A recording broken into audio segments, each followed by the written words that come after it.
Snow fell over Manhattan like cold ash from a celestial fire.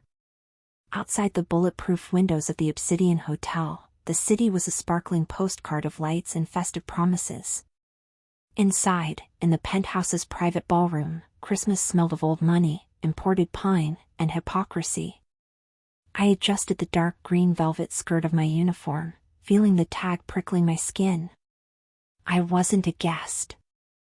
I was part of the decor. Luxury Christmas helper, read the temp agency contract. My job?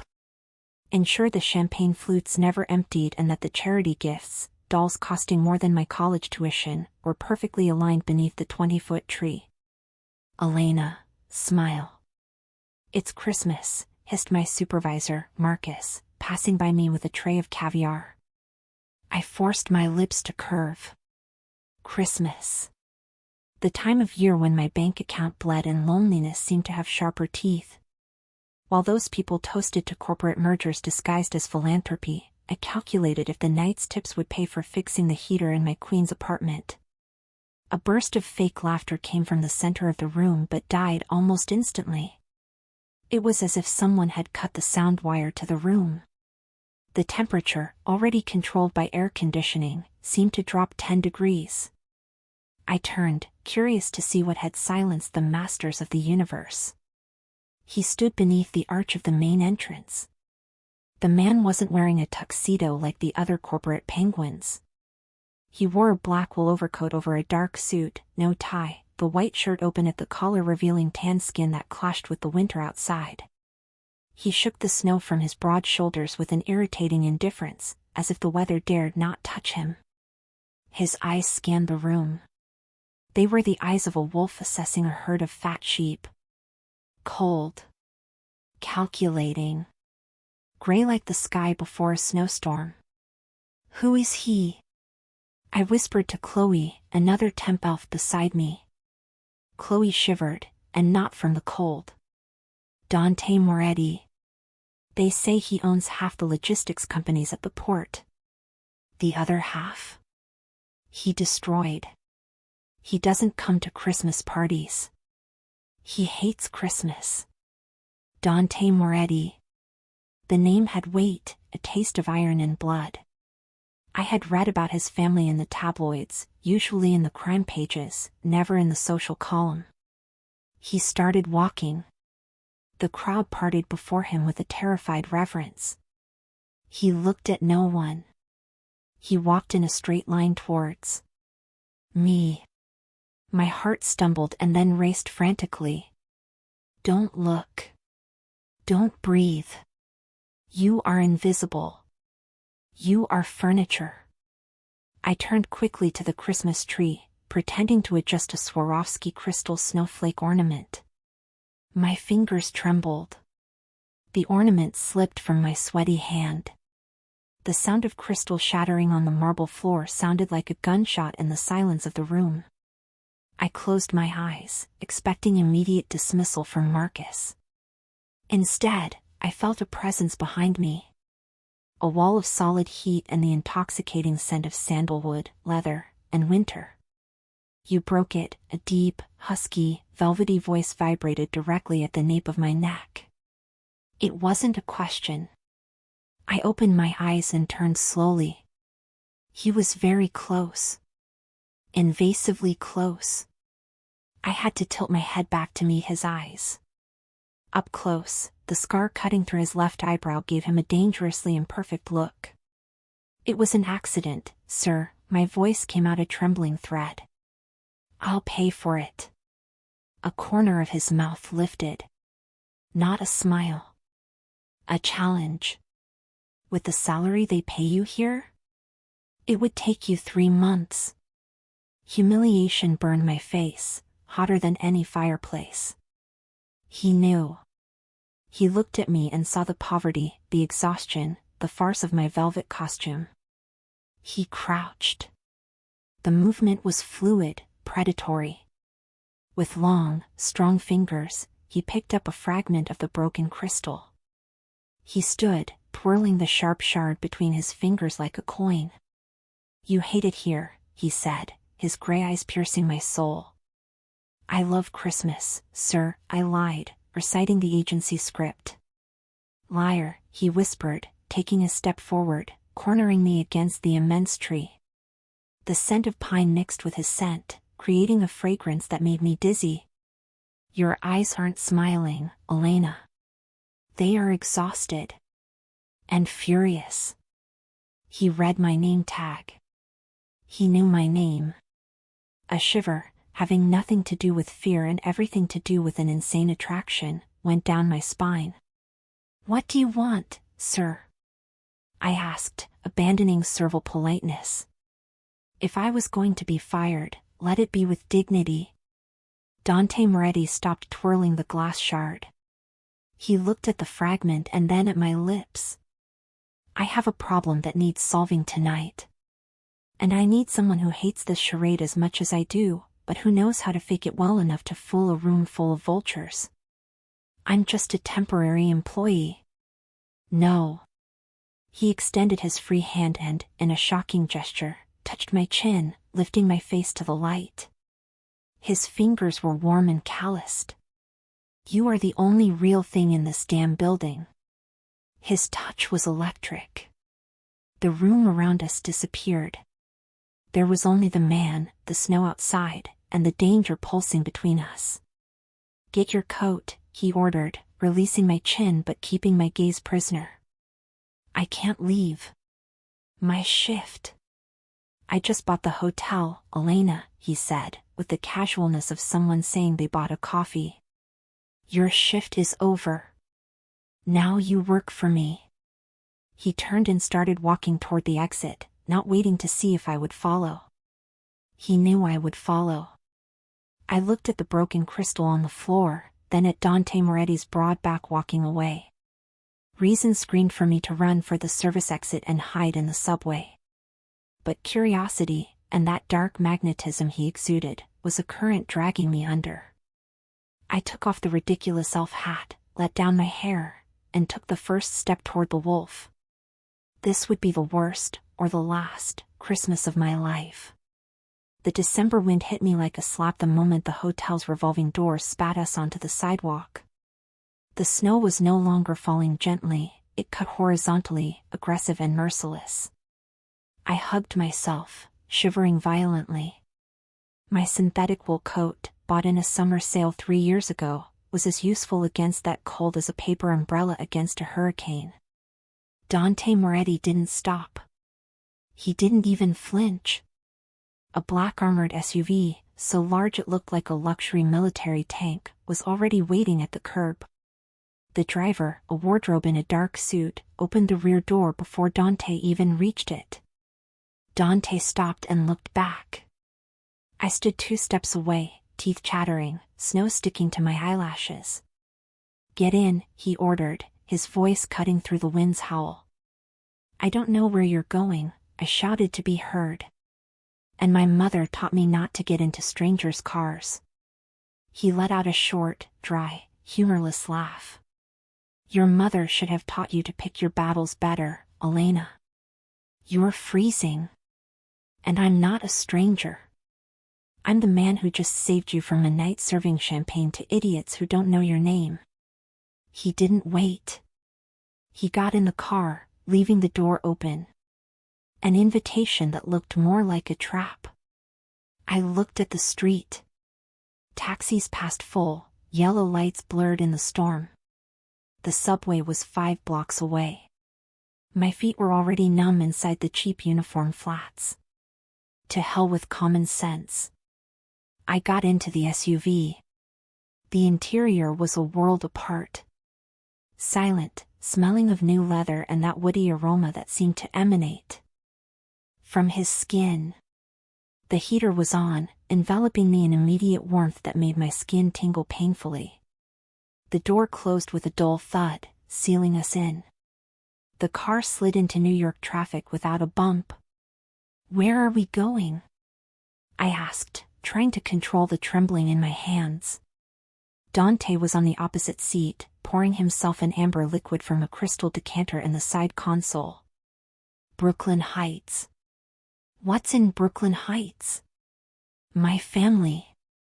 He took a sip, his gray eyes fixed on mine, assessing every reaction. It's Christmas Eve. My nana insists on a traditional dinner. Everyone must attend. And everyone must bring a date. The penny dropped with a heavy thud in my stomach. You need a shield, I stated. You want me to pretend to be your girlfriend so your family stops bothering you?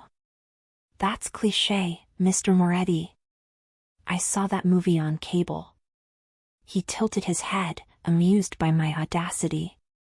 I don't need a girlfriend, Elena. I need a distraction. My family is complicated. If they are focused on dissecting you, judging your cheap clothes and humble origins, they won't be focused on my business. The cruelty of his words hit me harder than the cold outside. Cheap clothes and humble origins, I repeated, anger warming my blood.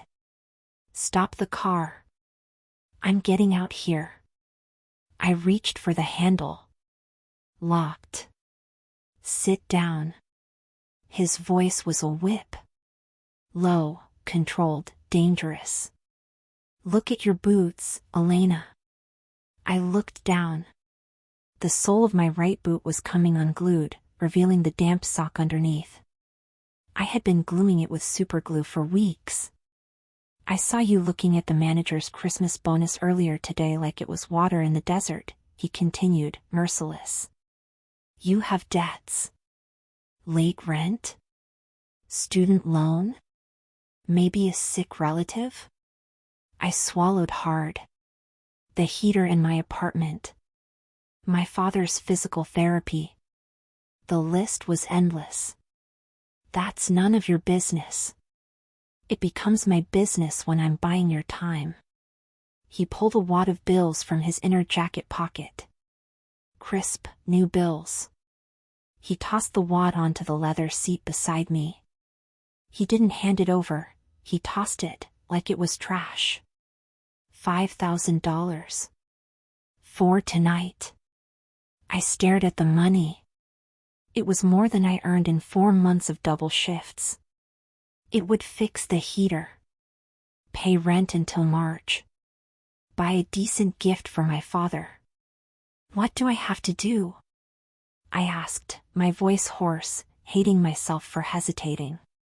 Exactly what you are. He leaned back, relaxing for the first time, like a predator knowing the prey fell into the trap. Don't try to be sophisticated. Don't try to impress them. Be the sharp, poor girl who broke my crystal ornament and looked at me with hate. They'll hate you. And while they hate you, they leave me alone. You want me to be the sheep thrown to the wolves. I am the wolf, Elena, he corrected gently, his eyes gleaming in the car's dim light. They are just hyenas. And if you survive this night, maybe I'll give you a bonus. The car slowed down. I looked out the window and saw we had stopped in front of an imposing brownstone, tastefully decorated, but with iron bars on the windows that looked more like prison cells than decor. There were security guards at the door. Armed men, poorly disguised in ill-fitting suits. Do we have a deal? He asked, hand hovering over the door handle. I looked at the money beside me. I grabbed the wad and stuffed it into my battered purse. It was dirty money. I could feel it. But the cold in my apartment was real, and pride kept no one warm. We have a deal, I replied, lifting my chin. But if anyone bites me, Mr. Moretti, I bite back. A genuine, dark, terrifying smile curved Dante Moretti's lips. I'm counting on it, tesoro. The door opened, letting winter in again. But this time, the cold outside seemed less frightening than the suffocating heat beside Dante. I had just sold my Christmas night to the devil, and he wore a cashmere coat. The Moretti house smelled of oregano, expensive wine, and decades of accumulated tension. As soon as the butler, an elderly man with a military posture and eyes that avoided mine, took our coats, I felt the weight of the atmosphere. The entrance hall was opulent, with dark marble and oil paintings of stern men who seemed to judge my worn boots from beyond the grave. Remember, whispered Dante, his hand resting on my lower back. The touch burned through the thin fabric of my off dress, now minus the apron and hat, but still ridiculous for a formal dinner. You have no shame. You are real. They are afraid of what is real. He pushed me gently into the living room. There were about 15 people scattered on leather sofas. The buzz of conversation died instantly. 15 pairs of eyes fixed on us. Or rather, on me. An elderly woman, seated in a red velvet armchair near the fireplace, tapped her cane on the floor. The sound was dry and authoritative. Dante, her voice was sandpaper and smoke. You are late. And you brought room service? Stifled giggles rippled through the room. Dante didn't flinch. He walked to the woman, kissed her hand with a mocking bow, and straightened. Buonasera, Nana. This is Elena. She was working at the hotel party. I convinced her our wine is better than theirs. He didn't say my girlfriend. He didn't say my guest. He threw the naked truth on the table like a piece of bloody meat. The matriarch, Nana Rosa, turned her milky eyes to me. She examined me from top to bottom, lingering on my damp socks and the cheap fabric of my dress. Working? She wrinkled her nose, as if I smelled like garbage. A waitress? I felt my face heat up, but then I remembered the wad of cash in my purse. I owed these people nothing. I was being paid to be the lightning rod. I lifted my chin. Christmas helper, actually, I corrected, my voice coming out firmer than I expected. But yes, I serve drinks to rich people who think manners are optional. The silence that followed was absolute. A corpulent man near the bar choked on his whiskey. Dante remained motionless beside me, but I saw a muscle in his jaw relax. He was enjoying it. Dinner is served, announced the butler, saving the moment.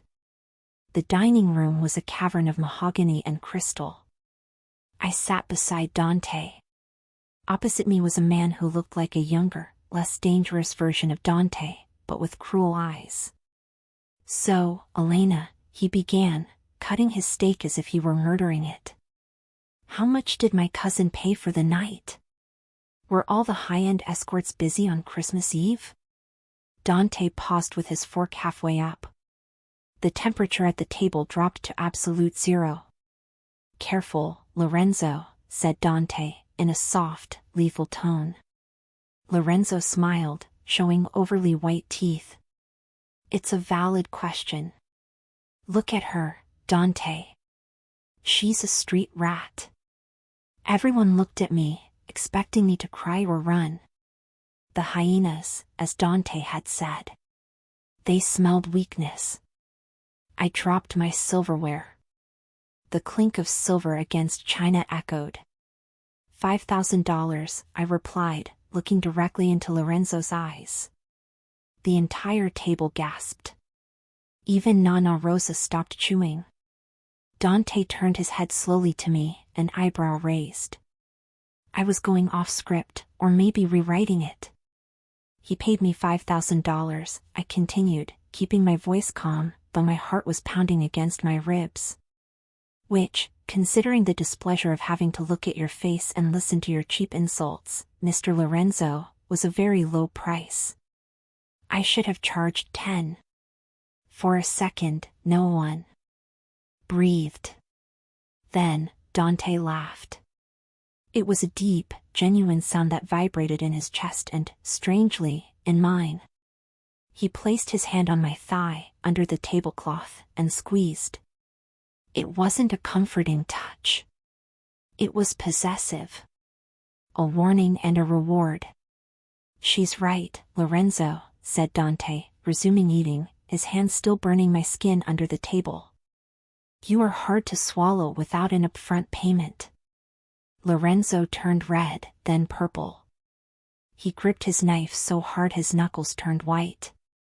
You're bringing trash into Nana's house just to provoke me, Dante. But don't think we don't know about the cargo at the port. Dante's hand on my leg stopped. We don't discuss business at the Christmas table. Customs seized container 404 earlier today, Lorenzo fired back, triumphant. Looks like someone leaked the route. Dante dropped his fork. The sound was soft but final. Container 404 was empty, Lorenzo. It was bait. And now I know exactly who took the bait and tipped off the police. Lorenzo's face paled instantly. The triumph vanished, replaced by pure terror. The power dynamic at the table shifted in the blink of an eye. Dante didn't need to shout. He controlled the room with silence and intelligence. And I was the piece he used to distract them while he set the trap. Nana Rosa wiped her mouth with the linen napkin. Enough, she croaked. Eat. The cannoli will get cold. Dinner continued in tense silence, broken only by the sound of silverware. But something had changed. The looks directed at me were no longer just of scorn, they were of cautious curiosity. And Lorenzo looked at Dante like a man who knows he just dug his own grave. I felt Dante's hand relax on my thigh, his thumb drawing slow, distracted circles on the fabric of my dress.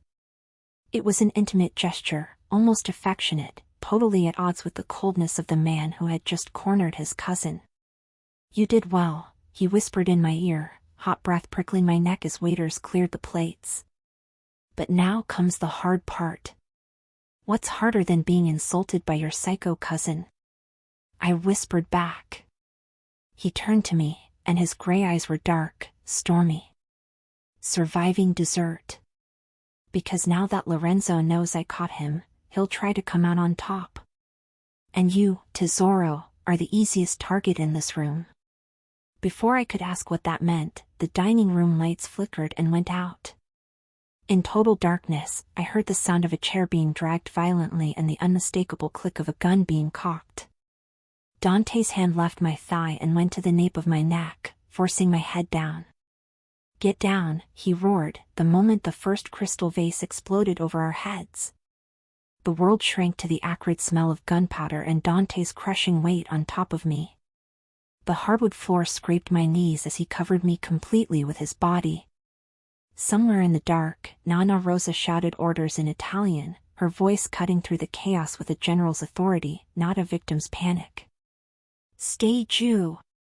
Dante growled in my ear, his left hand holding my nape with protective firmness, while his right moved quickly inside his jacket. Another shot. This time, I saw the flash. It came from the head of the table, where Lorenzo was. The bullet hit a wine bottle next to us, sending a shower of glass and Cabernet Sauvignon over us like fake blood. He's lost his mind, I whispered, trembling beneath him. He's lost his life, Dante corrected, cold as ice. He just hasn't realized it yet. I heard the metallic sound of a safety catch being released near my face. Dante was armed. Of course he was armed at Christmas dinner. When I move, you crawl to the left, toward the kitchen door, he instructed, mouth grazing my cheek. Count to 3. 1. 2. On 3, Dante rolled away from me, rising into a crouch. Too quick, controlled shots lit up the room like strobe lightning. I heard a cry of pain coming from Lorenzo's direction, followed by the sound of something heavy falling onto the table, knocking over silverware and china. Go, shouted Dante. I didn't wait. I crawled frantically through the darkness, glass shards cutting my palms, until I felt the service door frame. Strong hands grabbed my arm and pulled me into the kitchen hallway. The door closed behind us, muffling the screams from the dining room. The hallway was dimly lit by red emergency lights. We were alone. Dante pressed me against the wall, his chest rising and falling rapidly against mine. He examined me frantically, his gray eyes sweeping my face, my neck, my arms. Were you hit? He demanded, holding my face with both hands, staining my skin with the wine that had splashed on him. No. I don't think so, I choked out, adrenaline making my legs feel like jelly. Is this wine? Or blood? It's wine, he said, but his eyes stopped on my arm. There was a superficial cut where glass had grazed me. A thin line of bright red. Dante's expression darkened. The fury I saw there was much more terrifying than the gun he still held in his right hand. He made you bleed. It's just a scratch, Dante. What happened in there? Did your cousin try to kill us? Lorenzo tried to kill me. You were just collateral damage he was willing to accept. He moved back an inch but didn't let go. I told you they were hyenas. Hyenas panic when cornered. I looked up. Hanging from the doorway arch, swinging ironically with the vibration of our abrupt entry, was a small sprig of mistletoe tied with a red ribbon. Dante followed my gaze. He saw the mistletoe. Then he looked at me. For an insane second, in the middle of an assassination attempt, time stopped. His breath mingled with mine. There was violence in the air, but there was also a magnetic, gravitational attraction. The kind of desire that only is born when death brushes past. He leaned in. I thought he was going to kiss me. I wanted him to kiss me, which proved I had lost my mind completely. Instead, he rested his forehead against mine, closing his eyes for a brief moment. Merry Christmas, Elena, he whispered, voice hoarse. Welcome to the family. The door at the end of the hall burst open. Security guards, Dante's, not the house's, entered with guns drawn and tactical flashlights. Capo, shouted one. Perimeter secure. Lorenzo neutralized. He's alive, but bleeding. Dante pulled away from me instantly. The mask of coldness returned, locking away any humanity he had shown seconds ago. Get her out of here, Dante ordered the head of security, without looking at me. Take her to the car. And if anyone points even a finger at her, shoot them in the head. And you? I asked, feeling sudden panic at being separated from him. I have to finish dessert with my cousin, he said, checking the gun's ammo. Go. 2 guards escorted me out, through the kitchen full of cowering staff, into the cold, snowy night. The icy air cleared my lungs but couldn't calm my heart. I was placed in the back seat of the armored SUV. The driver locked the doors. I sat there, alone in the dark, staring at the mansion's front door. 5 minutes passed. 10. I clutched the wad of cash in my purse like a talisman. This isn't worth it, I thought. No money is worth this. Then, the mansion door opened. Dante came out. He walked calmly, buttoning his overcoat as if leaving a boring opera.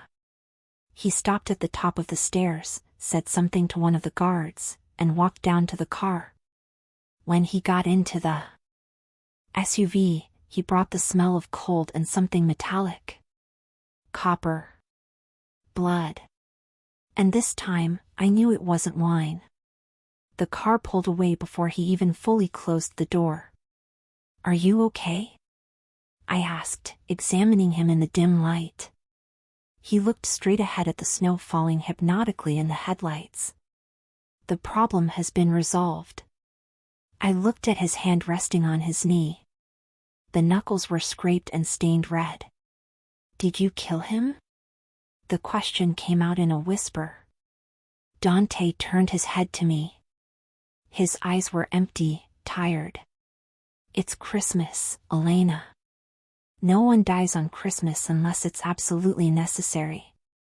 He reached out and, with his thumb, wiped a smudge of soot from my cheek. The touch was surprisingly gentle for a hand that had just beaten someone. He'll live. But he'll never speak your name again. He leaned his head back on the seat and closed his eyes. Let's go home. To your house. I asked. Or to my apartment with the broken heater? He didn't open his eyes. To mine. You can't go back to Queens tonight. Lorenzo has stupid friends who might want revenge. You stay with me until I say it's safe. I looked out the window. The city rushed by, a blur of festive lights. I had survived dinner. I had the money. But now, I was trapped with Dante Moretti not by a contract, but by a laser sight. And the worst part? As the car carried us to his penthouse, I realized I felt safer beside the monster than anywhere else in the world. The private elevator opened directly into the penthouse with a soft ding that sounded too loud in the silence of the early morning. If the Moretti family mansion was a cavern of ancient secrets, Dante's penthouse was a fortress of modern solitude. Everything was glass, chrome steel, and shades of gray. Floor-to-ceiling windows showed Manhattan covered in white, a silent, distant model. No photos, no plants, no clutter. It was the home of a man who didn't plan on putting down roots, only observing the world from above. Dante didn't turn on the main lights. The city's illumination poured in through the windows, painting the apartment blue and silver. Bathroom is to the right, down the hall, he said, taking off his overcoat and tossing it onto an Italian leather sofa that looked like it had never been used. There's a first aid kit under the sink. I'm fine, I lied, hugging myself. The heater was on, but the night's chill was still in my bones. You're bleeding on my Italian marble floor, Elena, he said, not turning around, walking toward the kitchen. And I hate stains. I looked down. A dark drop of blood mixed with wine had just fallen from my elbow, staining the pristine white floor. I sighed, defeated, and walked to the bathroom. It was a huge space, larger than my living room in Queens, clad in slate stone and mirrors. I found the first aid kit, but when I tried to open the latch with trembling hands, the box slipped and fell into the sink. Damn it, I muttered, fighting tears of shock that finally threatened to fall. Let me see that. Dante appeared in the doorway. He had taken off his jacket and gun. The sleeves of his white shirt were rolled up to his elbows, revealing strong forearms, marked by prominent veins and a faded tattoo on his right wrist that I couldn't decipher. He entered the bathroom. The space shrank instantly. Up, he pointed to the marble sink counter. I can do it myself. Up, Elena. My patience stayed in that dining room with the corpse of my cousin's career. I swallowed hard and obeyed, hoisting myself onto the cold counter. I was at eye level with him. He positioned himself between my knees, invading my personal space with the naturalness of someone who owns everything he touches. He took my wounded arm. His touch was firm, but surprisingly careful. He wet gauze with antiseptic. It's going to sting, he warned, gray eyes fixed on the cut. I can take it, I muttered. He pressed the gauze. I hissed, fingers instinctively digging into his shoulders to steady myself. His muscles tensed under the shirt, hard as stone. Dante didn't pull away. He continued cleaning the cut, his movements precise and methodical. Glass from a goblet, he diagnosed. Superficial. Won't need stitches, but it'll leave a fine white line. A souvenir. Like yours? I asked, daring to look at the scar on his eyebrow. He paused. His eyes moved up to meet mine. We were so close I could see the golden flecks in his gray irises. Mine was a knife, he said. A birthday present from a rival when I was 22. Learned never to let my guard down again. You let your guard down today, I pointed out. You brought a stranger into your sanctuary. He finished bandaging and secured the tape. Then, instead of moving away, he rested his hands on the counter, one on each side of my hips, trapping me. You're not a stranger, Elena. You're my accomplice now. He tilted his head, nose lightly brushing mine. The smell of whiskey and danger was intoxicating. And you're not a threat. How do you know? I could be an assassin hired by your cousin. A slow, lazy smile curved his lips. An assassin wouldn't have trembled so much when I touched her in the car. And an assassin wouldn't be looking at my mouth right now like she wanted to devour me. I blushed violently. I'm not. You are, he whispered. And it's okay. Adrenaline does that. Fear and desire live in the same part of the brain. He raised a hand and, with his thumb, traced the outline of my lower lip. My breath hitched. I wanted him to kiss me. I wanted to forget the shooting, the deaths, the cold. I wanted to be consumed by that fire. But Dante pulled away abruptly, as if burned. The mask of control fell over his face again. Take a shower, he ordered, turning to the door. His voice was hoarse. Clean towels in the cabinet. I'll leave a t-shirt of mine for you to sleep in. The dress, throw it in the trash. It smells of fear and cheap wine. Dante, I called before he left. He stopped, hand on the doorframe, knuckles still stained with Lorenzo's dried blood. What? Why did you save me? You could have let me run. You didn't have to bring me here. He stood silent for a long moment, looking into the dark hallway. Maybe I wanted to see if the broken Christmas ornament could still be fixed.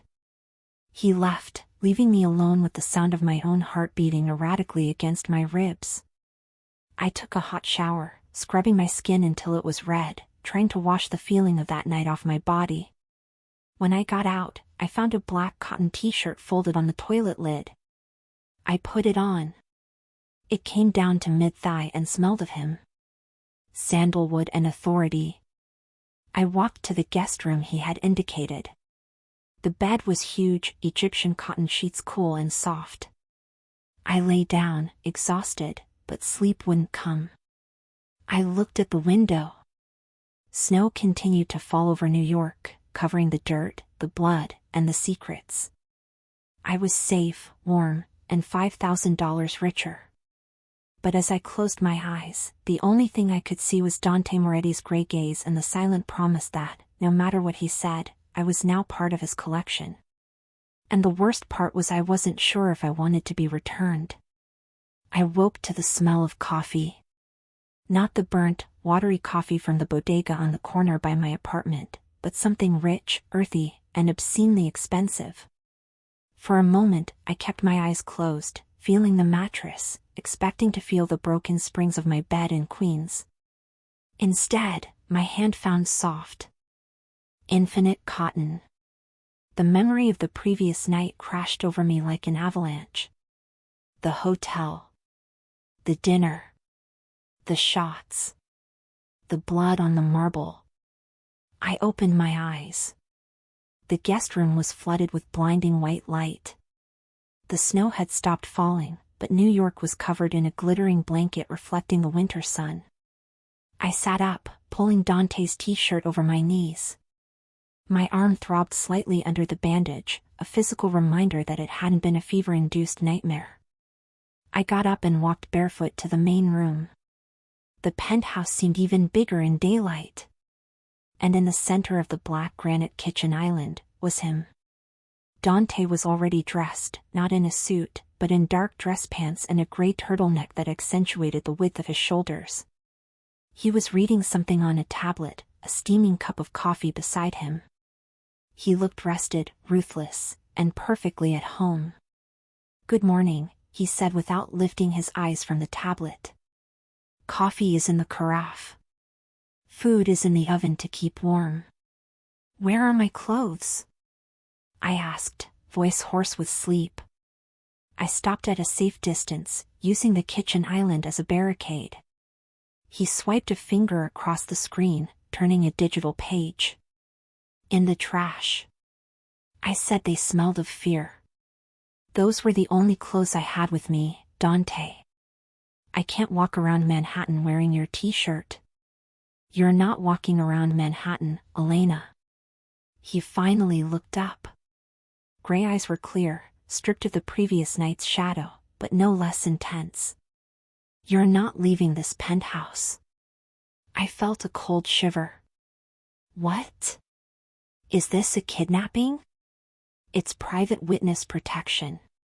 He pointed his chin at a clothing rack I hadn't noticed before, near the sofa. Had some things brought for you. Size 4, right? I walked to the rack. There were wool pants, thick cashmere sweaters, designer jeans, and even underwear still with tags from a Fifth Avenue store. Not elf clothes. Clothes for a rich, elegant, protected woman. How do you know my size? I asked, touching the sleeve of a cream sweater. I held you in my arms last night while bullets flew over our heads. I know the size of your waist. I blushed, hating the ease with which he disarmed me. I can't accept this. And I can't stay here. I have a father. Bills. A mediocre life that needs my attention. Dante put down the tablet. The dry sound against granite was the only warning before he stood and came around the island. I stepped back, but he closed the distance in 2 seconds. Your father is fine, he said, stopping inches from me. Sent a private nurse to his apartment this morning. His heater was fixed 2 hours ago. The overdue electric bill has been paid. The floor seemed to vanish beneath my feet. You sent someone to my father's house? Without my permission? I needed to ensure Lorenzo wouldn't use your family to get to me. His voice was calm, logical, making everything worse. Your father thinks you got a corporate bonus and hired the service. He's happy, Elena. He's warm. Anger bubbled in my chest, mixed with shameful gratitude. I hated that he had invaded my life. I hated even more that he had solved in 2 hours problems that had kept me awake for 2 years. You don't have the right to play God with my life, I hissed. I'm not playing God. I'm cleaning up my mess. He took my hand and placed a cold object in my palm. A new iPhone, latest model. Your old phone was destroyed. Had GPS enabled and wasn't secure. This one is encrypted. Has my number saved. It's the only number you'll use. I looked at the sleek device in my hand. It was a leash. A high-tech, expensive leash. What if I say no? I challenged, looking up at him. What if I take the elevator right now and leave? Dante leaned in, resting hands on my shoulders, pinning me with the weight of his gaze. Then you'll be dead before noon. The brutality of the phrase held no malice, just certainty. Lorenzo is hurt and humiliated. He'll go after anything I've touched. And last night, in front of my entire family, I touched you. I claimed you. To them, you are mine. But I'm not yours, I whispered, the denial weak even to my own ears.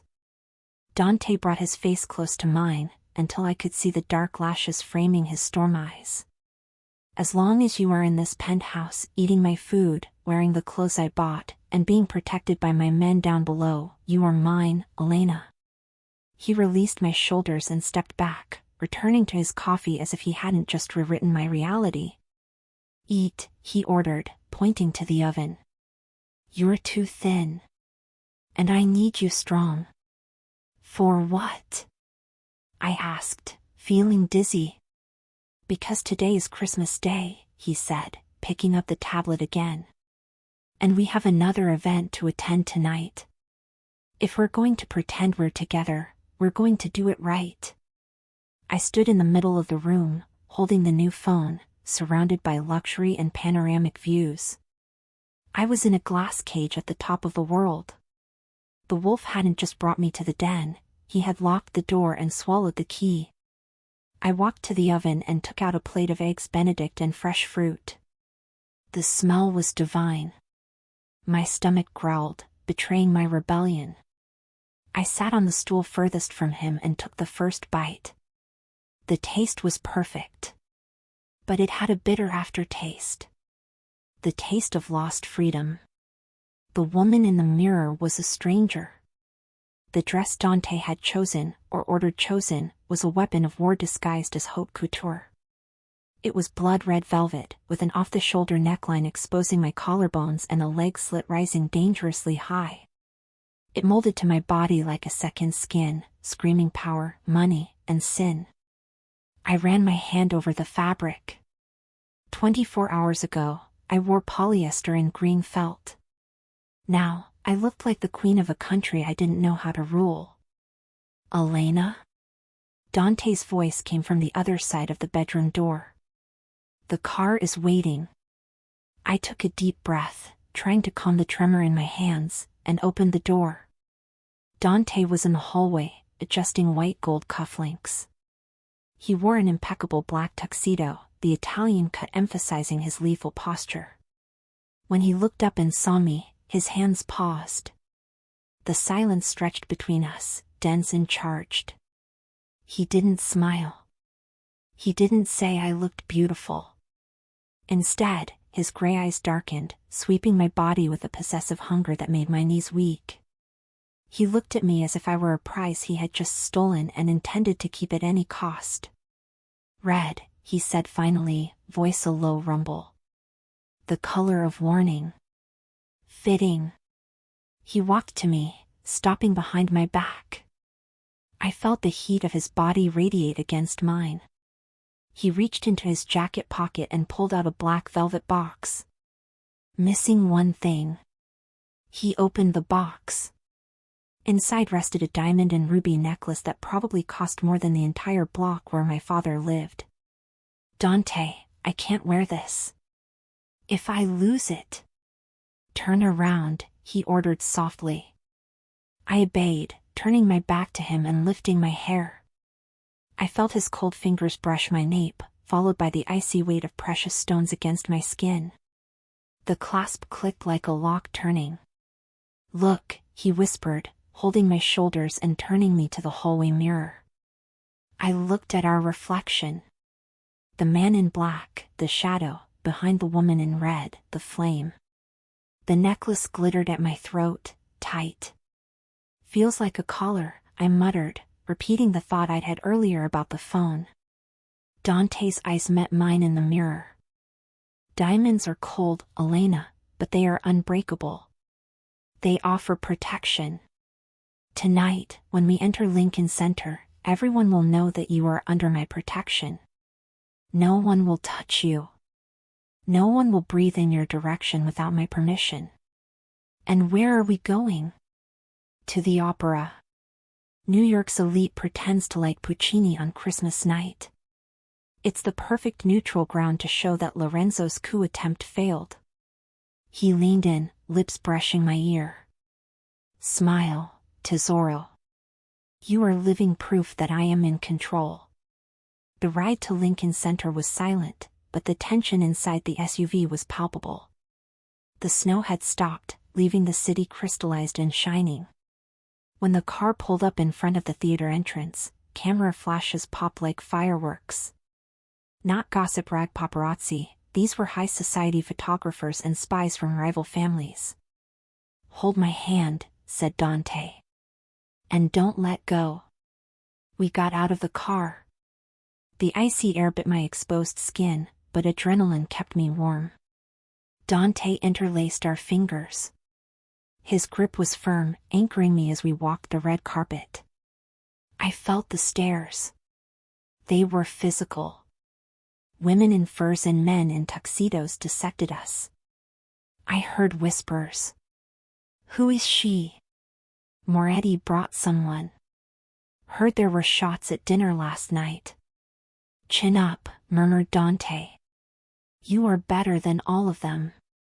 We entered the gilded lobby, with its chandeliers resembling exploding constellations. That's where we were intercepted. A tall man, with nearly white blonde hair and a smile that didn't reach his icy blue eyes, blocked our path. He held a champagne flute like a weapon. "Dante," said the man, with a heavy Russian accent. "Merry Christmas. Heard disturbing rumors about your cousin Lorenzo's health. A fireworks accident?" Dante didn't stop walking, forcing the man to step aside or be run over. "Victor. You know how clumsy Lorenzo is. He played with fire and got burned. He's recovering away from the city." Victor's eyes slid to me. He examined me with slow, insulting appreciation. "And who is the beautiful nurse?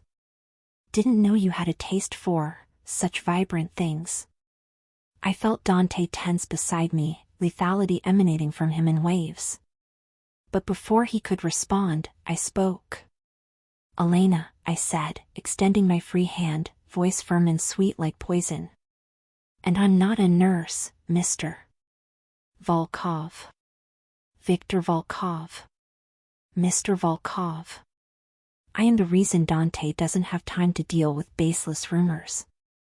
I smiled, channeling all my frustration and anger into an Oscar-worthy performance. "He's too busy, keeping me happy." Victor blinked, surprised. Dante let out a low laugh, the sound vibrating against my arm. "You heard the lady, Victor," said Dante. "Excuse us. My woman wants to see the opera, not talk about dead business." Dante pulled me away, guiding me to the grand staircase. When we were out of earshot of Victor, he squeezed my hand. "My woman?" I whispered, feeling my heart beat in my throat. "You just faced down the head of the Russian mafia in New York without blinking, Elena," he said, and there was a tone of genuine admiration in his voice. "You deserve the title." We arrived at our private box. It was a nest of red velvet and gold, with a perfect view of the stage and, more importantly, visible to the entire theater. Dante helped me off with my coat, hands lingering on my bare shoulders. He sat beside me, close, very close. He placed an arm on the back of my chair, fingers absently playing with a loose strand of my hair. The theater lights dimmed. The orchestra began tuning instruments. "Look at the audience," whispered Dante in my ear. I looked down. In the dark, hundreds of faces were turned toward us, not the stage. Opera glasses were pointed at our box. "They're afraid," he said. "Because Lorenzo fell, but I am here, untouchable, with a stunning woman wearing my diamonds and defending my name." "It's all a show, Dante," I reminded him, though his hand in my hair felt too real. "Maybe," he agreed, leaning in until his lips were millimeters from mine, a tease for the audience watching us. "But tell me, Elena, right now, with the world at your feet and my name as a shield, do you still feel like the girl gluing her boots with superglue?" I looked at him. At the power in his eyes. At the way the world down there held its breath waiting for our next move. "No," I confessed, the seduction of power numbing my senses. "I don't." "Good," he brushed his lips against mine, a ghost kiss, light as a feather, but devastating as an earthquake. "Because that girl doesn't exist anymore. I killed her and recreated her in my image." The music began, dramatic and overwhelming, but the real spectacle wasn't on stage. It was there, in the dark of the box, where I realized with terror that the diamond collar didn't feel so heavy anymore. It was starting to feel comfortable.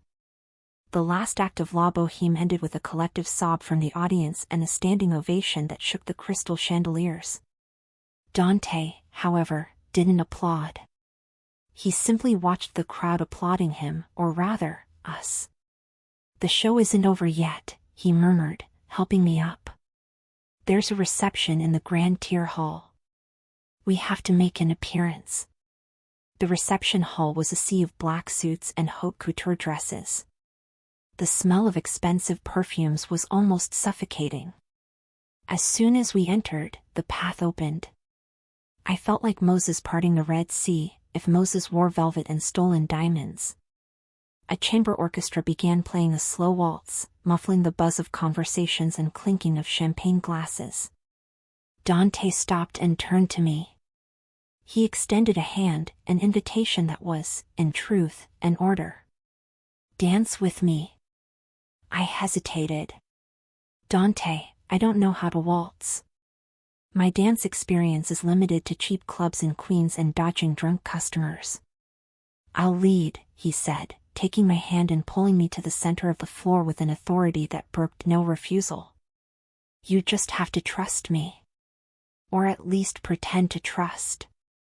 He placed a hand on my waist, fingers pressing into the velvet of my dress, burning my skin underneath. The other hand held mine, interlacing our fingers. We began to move. To my surprise, it was easy. Dante moved with predatory grace, guiding my body as if I were an extension of his. "Everyone's watching," I whispered, resting my forehead against his chin, unable to face the crowd. "Let them look," he replied, voice vibrating in my chest. "Let them see that Dante Moretti isn't bleeding. That he's dancing with a stunning woman on Christmas night." "It's all a lie," I reminded him, though my body was reacting to his with traitorous honesty. "Is it?" He spun me, the world becoming a blur of lights and colors, before pulling me violently back into his arms, pressing our bodies together. "Your pulse is racing, Elena. Your breathing is irregular. Your body doesn't know how to lie, even if your mouth does." "That's fear," I lied, looking up to face him. "No," he said, gray eyes darkening. "Fear makes you want to run.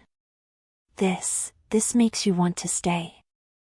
And that's what scares you most. Not my enemies, not the guns, but the fact that you're enjoying being in the monster's arms." The music ended, but he didn't let go immediately. We stood there, in the center of the room, suspended in a moment of tense silence, until polite applause separated us. "Let's go," he said abruptly, the mask of coldness falling back over his face. "They've seen enough." The ride back to the penthouse was silent. Snow had started falling again, covering New York in muffled silence. I was exhausted, the night's adrenaline starting to fade, leaving behind only the confusion of my feelings. The private elevator rose smoothly to the top floor. The doors opened with the usual soft ding. Dante stepped out first, but stopped suddenly in the entrance hall. His body went rigid, tense like a bowstring about to fire. "What is it?" I asked, stepping forward, but he threw out an arm, barring my way. "Stay behind me," he ordered, voice low and dangerous. He drew the gun from the holster under his suit in a fluid motion. "The hallway light is on." I left it off. My heart stopped. The glass fortress. The impenetrable cage. Someone had gotten in. Dante advanced slowly, checking every corner, gun drawn. I followed, holding my breath, barefoot on the cold marble, having taken off my heels in the elevator. The living room was empty. Panoramic windows showed the city sleeping. Everything seemed in place. The leather sofa, the rack with my new clothes, the glass coffee table. But then, Dante lowered the gun. He was looking at the kitchen island. I approached, peeking over his shoulder. In the center of the black granite counter, where we had eaten breakfast that morning, was an object that didn't belong there. Not a bomb. Not a severed horse head. It was a small plastic Christmas elf. Cheap, paint peeling. The kind of decoration bought at a convenience store for $1. But the elf's head had been ripped off and placed next to the body. And, pinned to the doll's plastic chest, was a piece of brown paper. Dante picked up the paper. The handwriting was shaky, almost childish, written in red marker. "Nice new dress, Elena. But your father still prefers old pajamas. Merry Christmas." The floor disappeared beneath my feet. A scream caught in my throat. They were here, I whispered, horror chilling my blood more than any winter wind. And they know where my father lives. They saw me. Dante crumbled the paper in his hand, so hard his knuckles turned white. The aura of absolute control he had maintained all night at the opera shattered. For the first time, I saw something in his eyes that wasn't calculation or anger. It was guilt. They didn't touch your father, he said, voice hoarse. If they wanted to touch him, they would have left something of his here, not a note. This is a psychological game. It's Lorenzo trying to tell me my walls aren't as high as I think. You said I'd be safe here. I shouted, panic tears spilling over. You promised. You said this was a fortress. I was wrong, he admitted, turning to me. He looked suddenly tired, human. There's a traitor.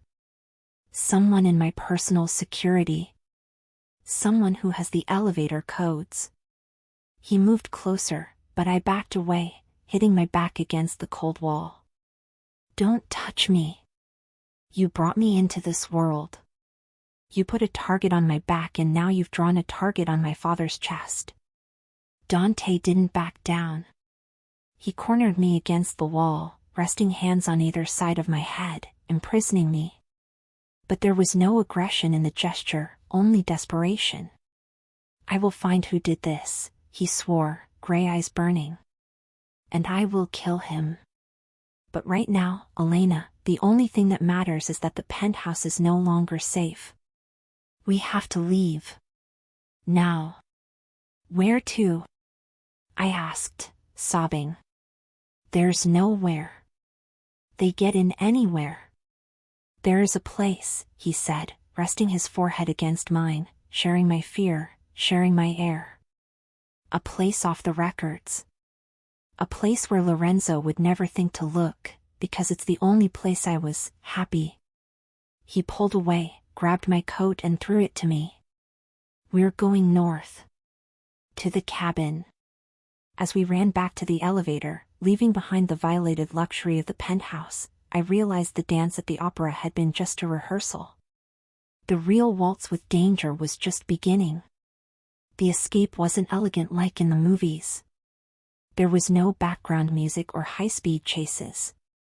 There was only tense silence and rapid, brutal movements. Dante drove us to an anonymous underground garage in Hell's Kitchen. There, we abandoned the luxury armored SUV. He transferred 2 black suitcases and a gun case to the trunk of an old Range Rover, covered in dried mud, that looked like it hadn't been driven for months. Give me the phone, he ordered as soon as we got in the Jeep. The one you gave me this morning? Yes. Give it to me. I handed him the device. Dante rolled down the window and, without hesitation, threw the latest model iPhone into the street sewer. I heard the distant splash when the device hit dirty water down below. Hey! I protested. That was my only contact with the world. My father. That phone was a beacon, he cut in, starting the engine. The Range Rover roared with mechanical ferocity. If they knew you were in the penthouse, they know the phone number. GPS, tower triangulation, all that leaves a digital trail. From now on, we are ghosts. He peeled out, leaving the garage and entering the night. The snow had thickened, turning into a serious storm. Flakes were large and heavy, hitting the windshield like white kamikazes. And my father? I insisted, grabbing the dashboard as he took a sharp turn onto the highway. You said he was safe, but the note. The note was a threat, not a confession, said Dante, eyes fixed on the white road ahead. My men with your father aren't mall cops, Elena. They are ex-military. They are shadows. If anyone approaches that apartment within 100 meters, they disappear. Your father is safer than the president. I wanted to believe him. I had to believe him, because the alternative was opening the moving car door and running back to Queens, which would be suicide. The drive north was long and tortuous. As we moved away from city lights, darkness became absolute, broken only by the Jeep's headlights tearing through the storm. The highway turned into back roads, and back roads turned into forest paths lined with pines bowed under snow. The car's heater fought the cold outside. I was curled up in the passenger seat, still wearing the red velvet dress and Dante's coat over it, cold diamonds on my neck suddenly seeming ridiculous in that wild setting. "Where are we?" I asked after hours of silence. The dashboard clock read 3 in the morning. "In the Adirondacks," he replied. His voice was hoarse with fatigue. "Near the Canadian border. No one knows this place exists. Not Lorenzo, not my nana. Bought the land through a shell company 5 years ago." "Your happy place," I recalled his words. He glanced sideways at me, face illuminated only by the green light of the instrument panel. "My place of silence. In my world, silence is the most expensive luxury there is." The car jolted violently, tires skidding on black ice. My heart leapt into my mouth, but Dante corrected the trajectory with calm, precise movements on the wheel. He drove like he lived, controlling chaos. Finally, he turned onto a narrow path, almost invisible in the snow. Headlights illuminated a structure of dark wood and stone, nestled among gigantic trees. It wasn't a small rustic cabin, but it wasn't a mansion either. It was a solid, sturdy house, with a wide porch and a stone chimney rising to the pitched roof. Dante stopped the car and cut the engine. The silence that followed was deafening. No.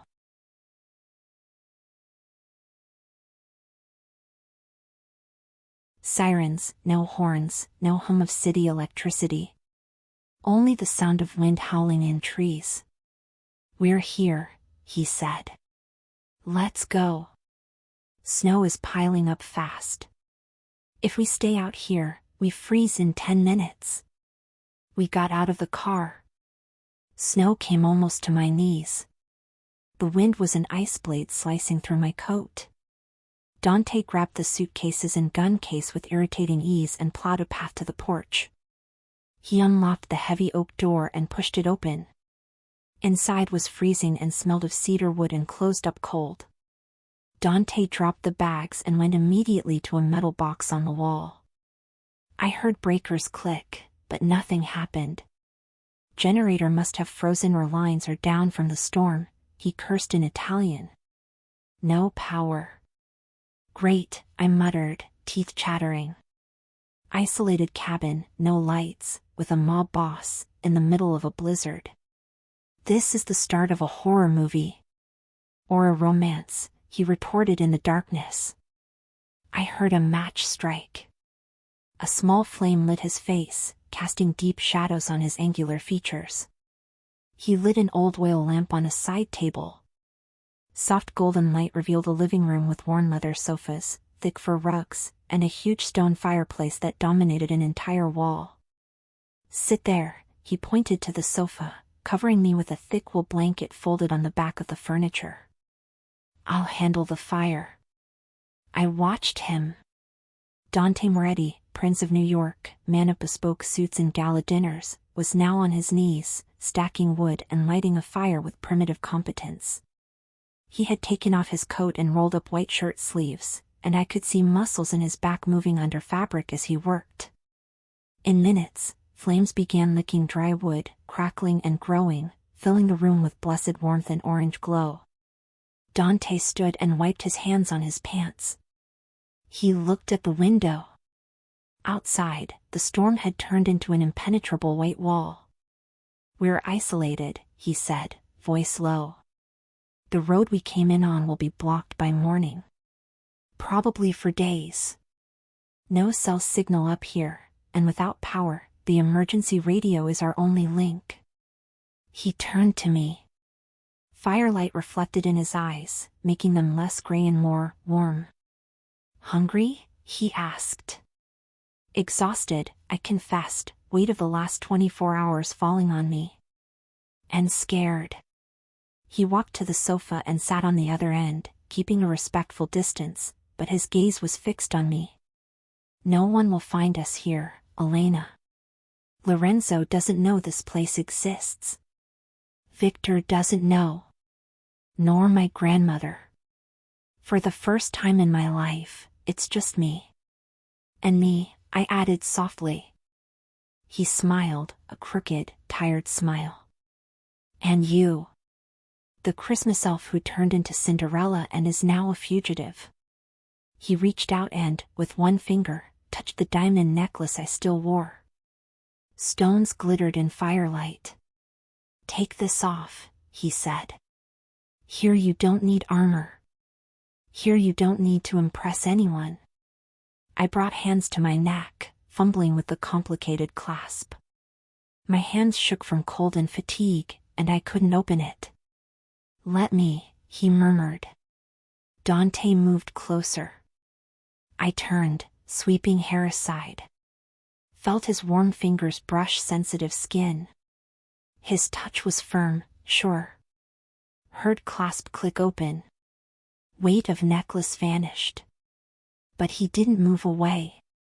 Stayed there, behind me, breath-stirring hair on my nape. Heat of fire in front, heat of Dante behind.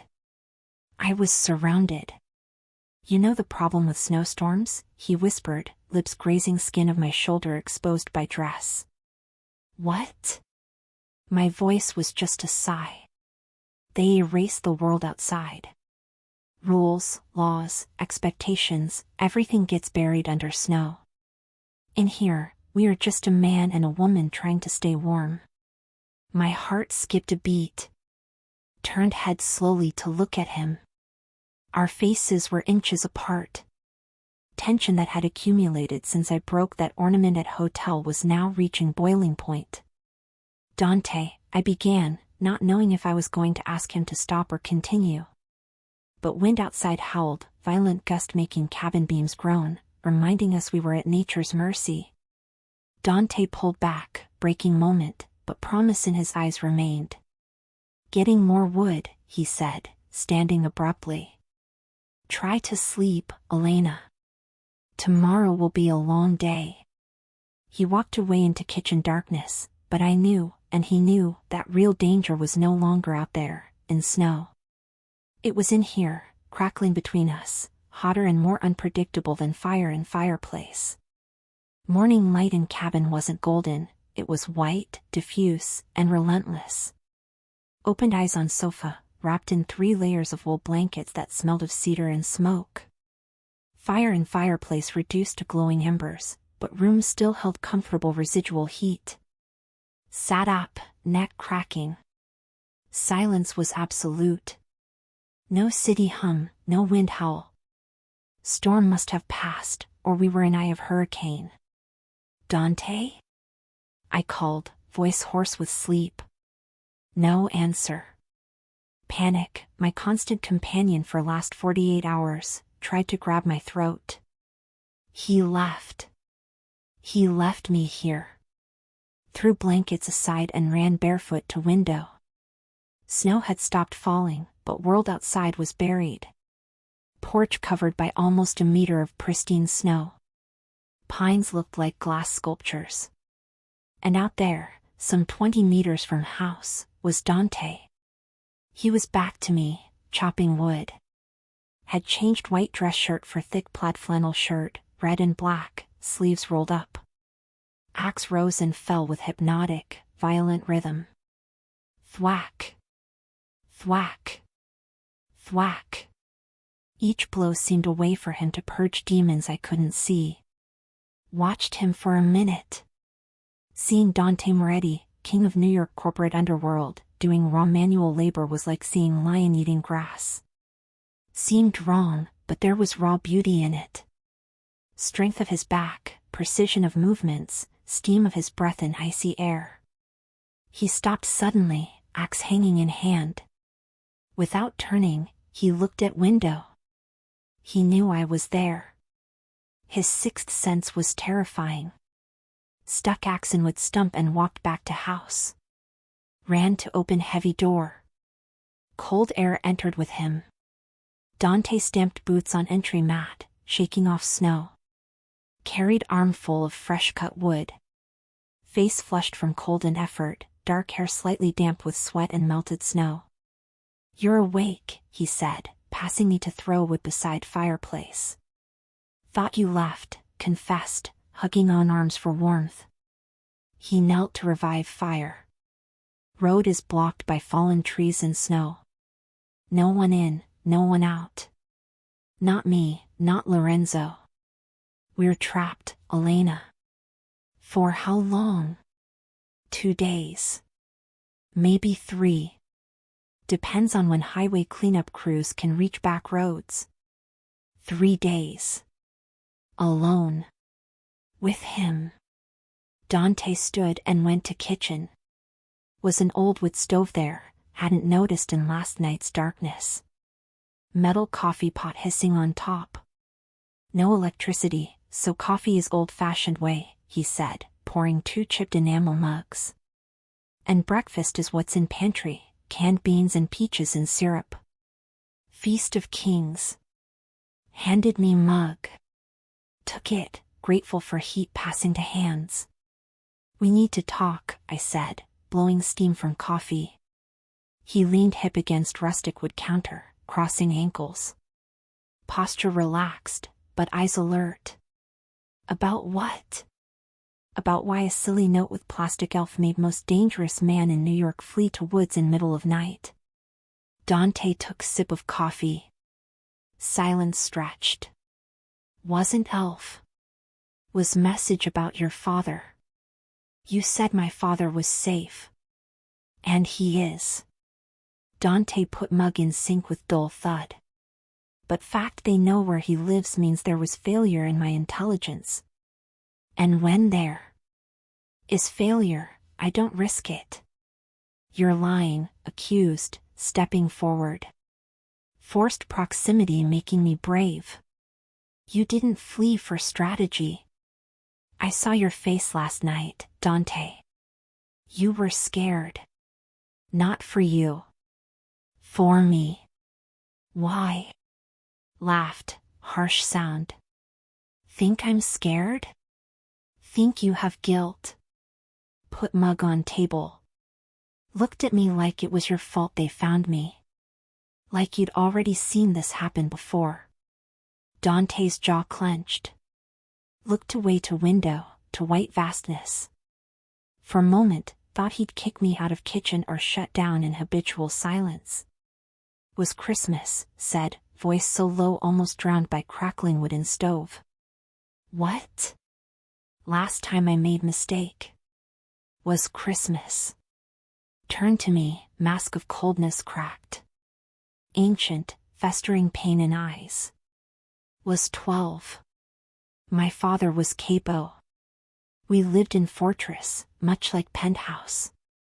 Guards, cameras, high walls. Held breath, feeling treading on sacred, mined ground. Was Christmas Eve," continued, monotone. "Wanted to open gifts. Insisted. Threw tantrum. My father, hard man, but couldn't say no to me. Dismissed 2 guards from main gate to get gifts hidden in guest house. Lowered guard for 10 minutes to make me happy." Paused, looking at own hands, same hands that killed and protected with equal efficiency. Rivals were watching. Entered through back. Didn't want money. Wanted to send message. Dante looked up, intensity of pain hit like physical punch. Killed my father in front of me, under Christmas tree. His blood-stained gold wrappings. And last thing he said, while I held his hand, was, "Don't make noise, Dante. Be quiet." Tears burned eyes. Hand to mouth. "Dante." Stayed quiet, whispered. Hid behind sofa and stayed quiet while they left. Survived because was coward. And since that day, swore never to lower guard again. Never again let sentimentality or stupid date on calendar make me weak.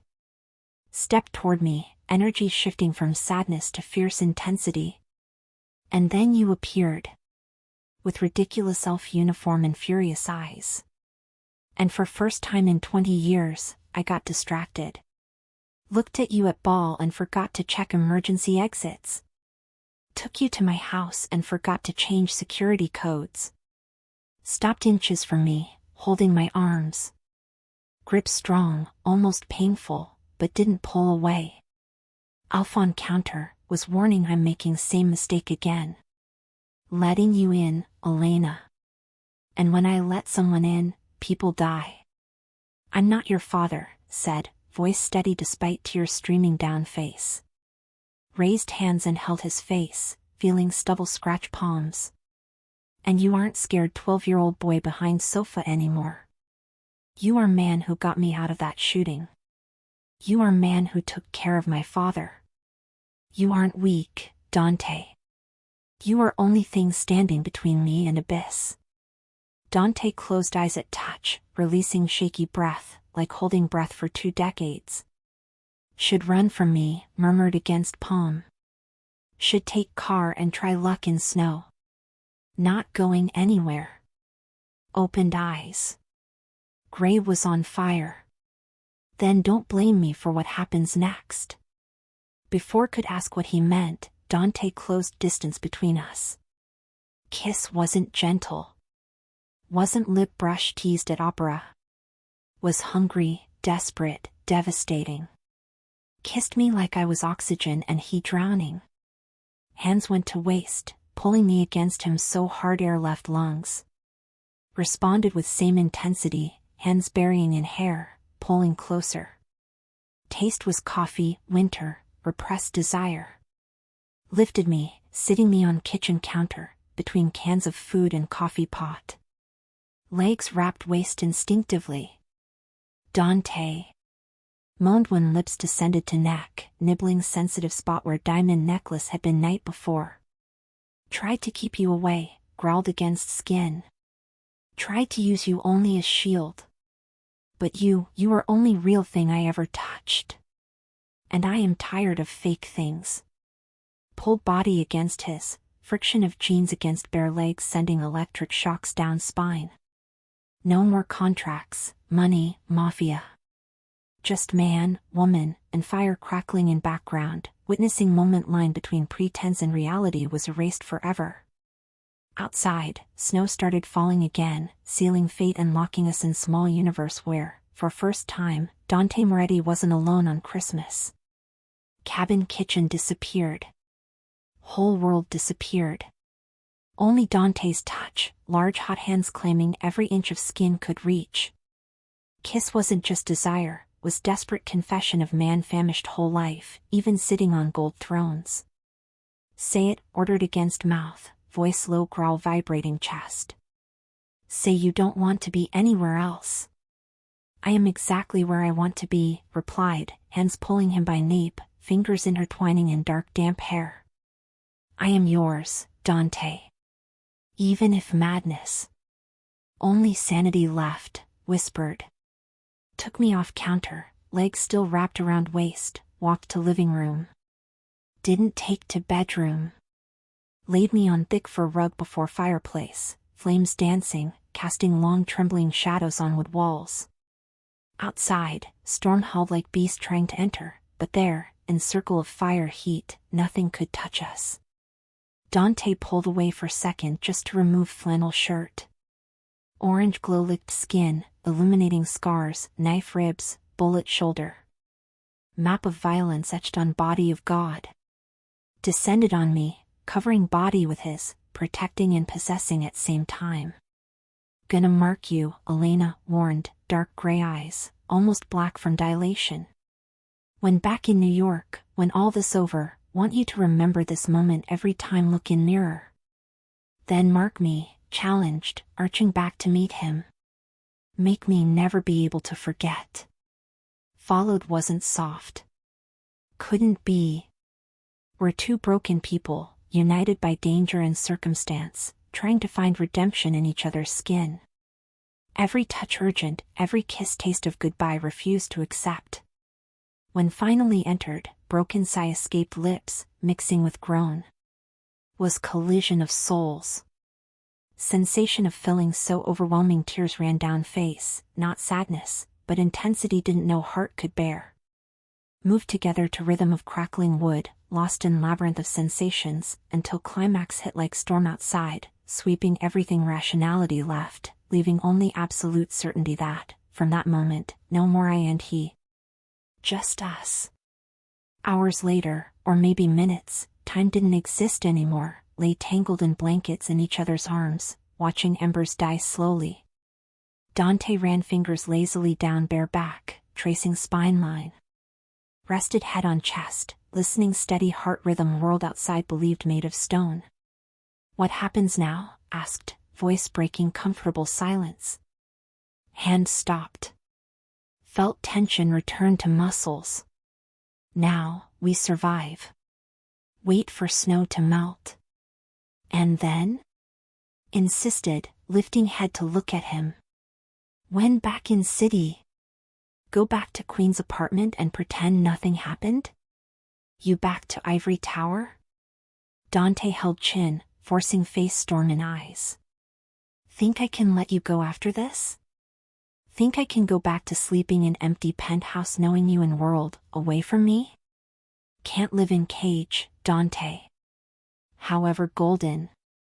Then won't be cage, promised. Will be fort. And you have key.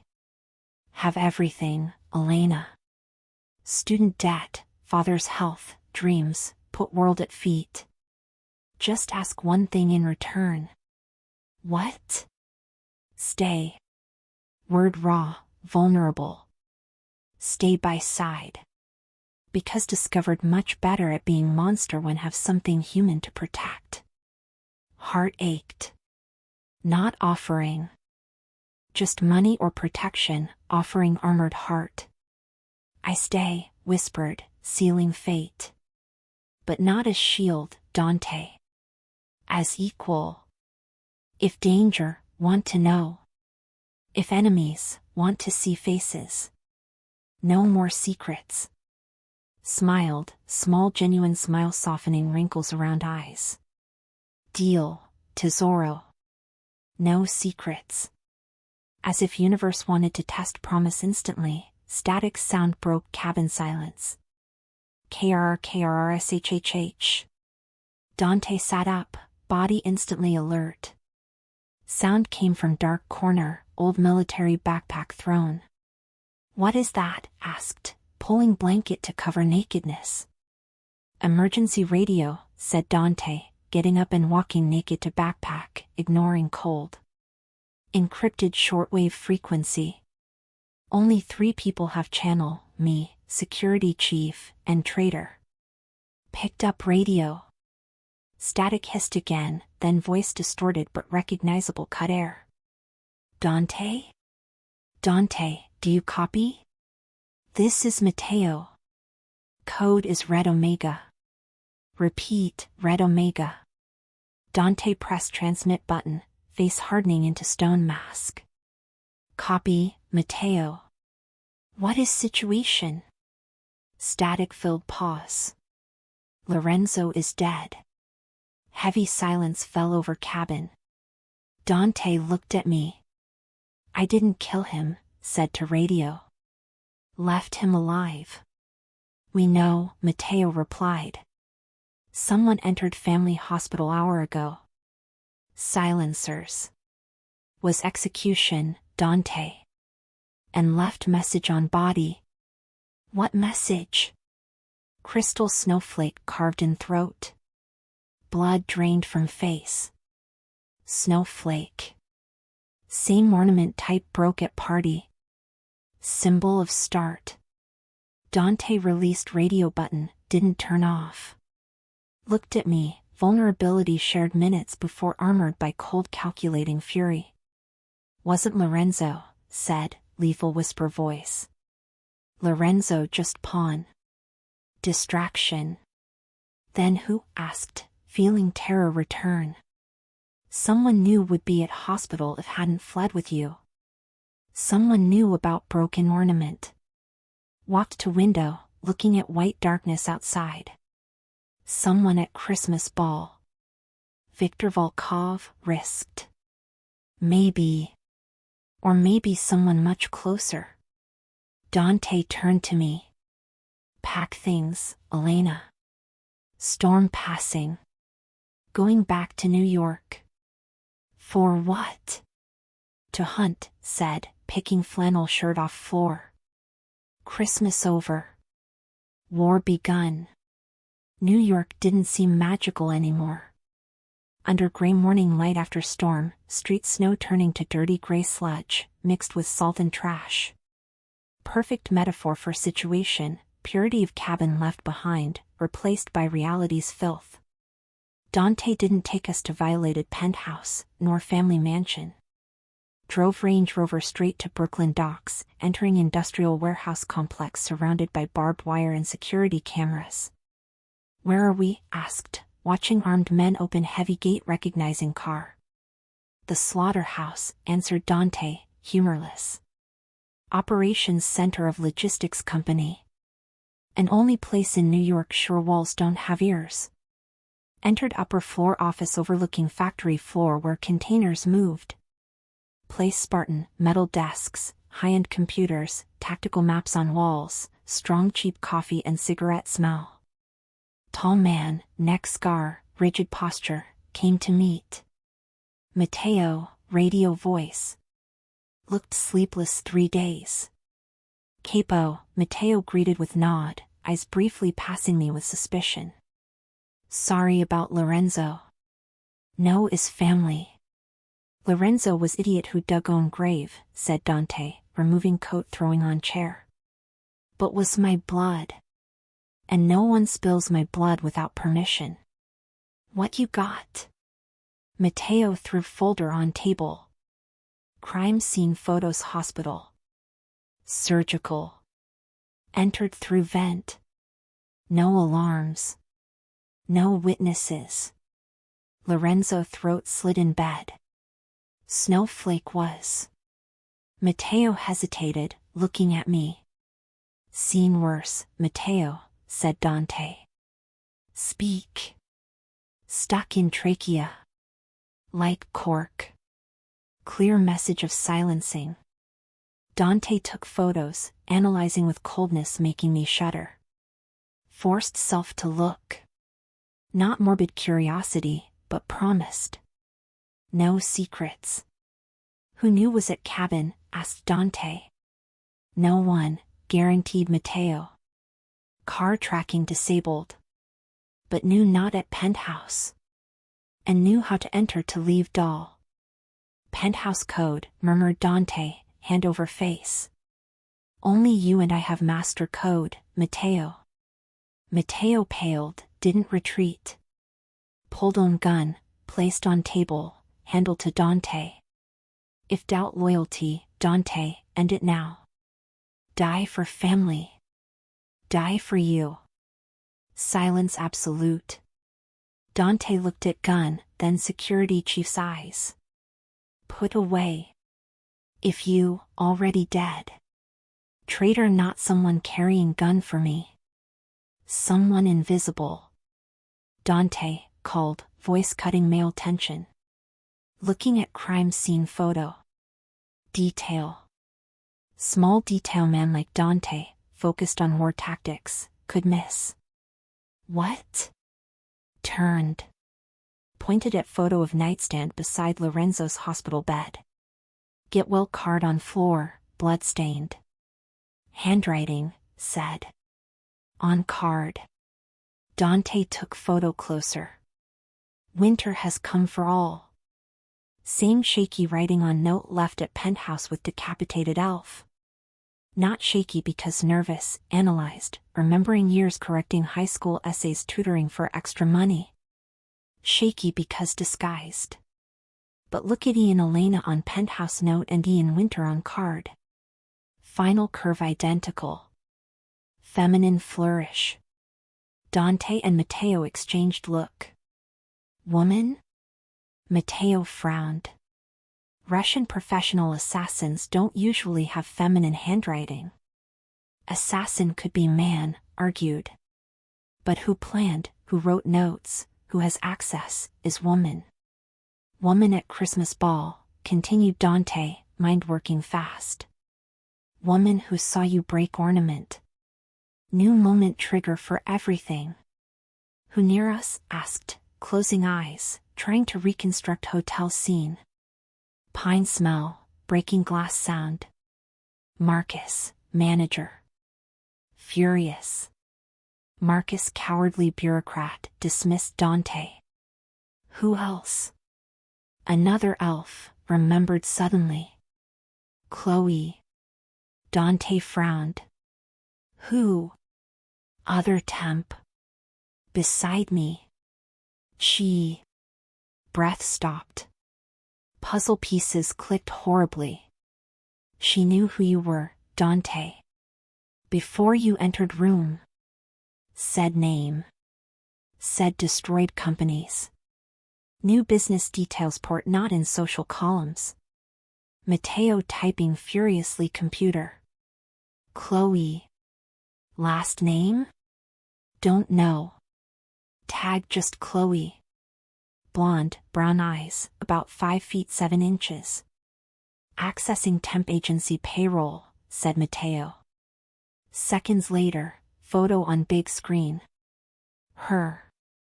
Friendly smile, elf uniform. Chloe Davis. Bronx address. Dig deeper, ordered Dante, approaching screen, wolf sniffing blood. Mateo typed commands, hacking databases surely illegal. Chloe Davis ghost. SSN belongs to woman died 1990.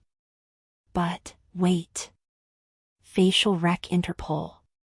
New window. Same photo, different name. Katerina Volkova. Floor vanished. Volkova, whispered. Like Viktor Volkov. Younger sister, said Dante, absolute zero voice. Russian intel prodigy. Said in Europe. Serving champagne beside me, spoke, nauseous. Asked about you. Saw ornament break. Saw you take me. Not just spy, said Mateo. Specialist infiltration, psychological demolition. Her entered penthouse. Didn't need code. Hacked system locally. Dante punched metal table. Sound reverberated like gunshot. Victor not just trying take territory. Playing me. Using own legend against me. Snowflake, Christmas, theater to destabilize. And worked, pointed bravely. Fled to cabin. Isolated.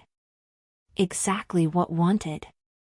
Killed Lorenzo while incommunicado to look weak to family. Dante turned. Respect in eyes. Right. Wanted me hide. Stop hiding, said, holding gaze. Katerina Volkova thinks just scared waitress picked whim. Thinks weakness. You are weakness, admitted Dante, hoarse.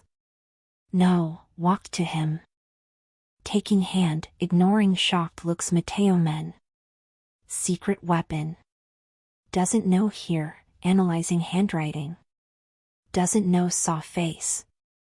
Dante squeezed hand, fingers interlacing. Predatory smile, same first night car, curved lips. Suggesting, Elena? Want war, said. But Katerina likes games. Give game can't refuse. Lorenzo funeral, said Mateo, understanding. Tomorrow. All New York Mafia there. Including Russians, pay respects. Katerina there, affirmed. Want see damage caused close. Want see you broken. Dante pulled close, kissing forehead fierce intensity. Give show. This time, Tesoro, we write script. Mateo, prep team. Elena needs black dress. And I need plan bury 2 bodies tomorrow, cousin, and Volkov family. Greenwood Cemetery, Brooklyn, looked like city of dead swallowed by lead sky. Icy rain mixed hail falling incessantly, turning open grave earth dark hungry mud. Hundreds black umbrellas formed sea mourning around Moretti vault. All East Coast criminal elite present. Men's scars hidden Italian cashmere suits, women lace veils hiding fake tears were relief seeing Lorenzo finally underground. Beside Dante, front row. Black dress not mourning, war declaration. Impeccably cut, high collar long sleeves, widow look, though boss woman. Hand clutching black rose, artificially dyed, Matteo arranged mourning. Shivering, murmured Dante, leaning slightly. Hot breath your only comfort cutting cold. Cold, not fear, replied, staring polished mahogany coffin descending slowly. Good, said, gloved hand squeezing tight. Because just arrived. Didn't need turn head. Tension crowd changed. Air heavier, static charge. Corridor open New York mobsters, walked Victor Volkov and woman knew well, though never dressed that way. Katerina Volkova. No longer Chloe, clumsy nice Christmas elf. Wore white fur coat contrasting violently general mourning, like ghost angel death. Blonde hair severe bun, brown eyes, once warm, now calculating ice wells. Stopped in front, across open grave. Direct to front. Priest murmured Latin prayers, shaky voice, realizing middle powder keg about explode. Nana Rosa, folding chair graveside, lifted cloudy eyes. Saw Volkov's tapped cane wet ground. Didn't say anything. Even she knew game too dangerous old rules. Coffin hit bottom priest rushed out, line condolences began. Victor Katerina didn't wait. Advanced immediately, ignoring hierarchy, walking mud toward Dante. Dante, said Victor, voice projecting rain sound. Tragedy. Lorenzo was impetuous, didn't deserve cold end. Cold preserves things, Victor, answered Dante, face impenetrable mask. Or breaks. Depends material.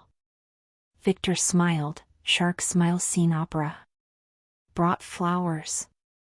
White lilies. Russia say helps soul find peace.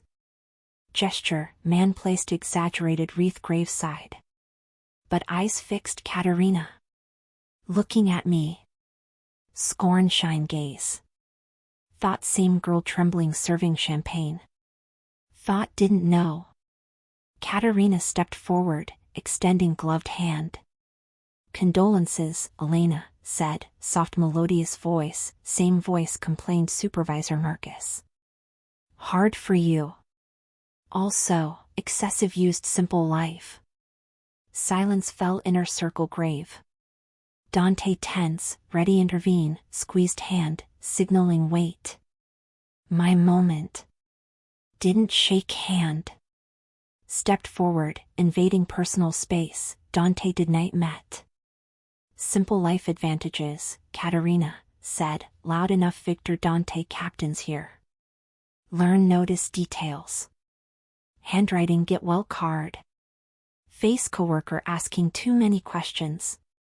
Katerina's smile faltered fraction second. Eyes narrowed. Don't know talking about, dear. Grief affecting. Not grief, continued, voice steel firm. Photographic memory. Liked elf uniform better, Chloe. Green suited better than Dante cousin blood. Shock murmur crowd. Victor Volkov lost smile. Hand moved instinctively inside coat. Dangerous accusations, girl, growled Victor. Not accusations, intervened Dante, voice thundering final judgment. Facts. Synchronized move, rehearsed Matteo, all Dante men holding umbrellas closed simultaneously dropped. Hands free. Each hand automatic weapon, aimed directly Russian entourage. Victor looked around. Surrounded. Own turf, funeral, fell trap. Won't shoot here, Moretti, said Victor, sweat drop betraying nervousness. Civilians. Grandma.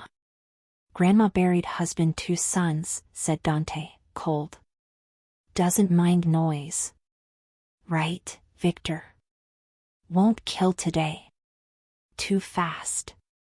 Dante stepped forward, face to face Russian. Wanted no new. Wanted see sister face realized waitress smarter best spy. Katerina pale. Arrogance mask fell. Looking not scorn, pure hate.